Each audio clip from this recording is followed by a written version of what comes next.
અમરેલીના ધારી તાલુકાના નવાગામ ખાતે ગત મોડી રાતે 11 સિંહો દ્વારા બળદ અને ગાયનો શિકાર કરવામાં આવ્યો।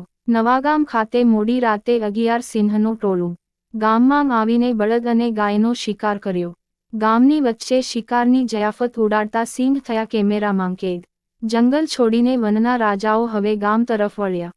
સિંહની ખૂબ જ મોટી વસ્તી ધારી તાલુકાની આજુબાજુમાં રહેતી હોવાનું ફરી આવ્યું સામે। ઘટનાની જાણ થતાં જ વન વિભાગની ટીમ ઘટના સ્થળે પહોંચીને આગળની કાર્યવાહી હાથ ધરી હતી।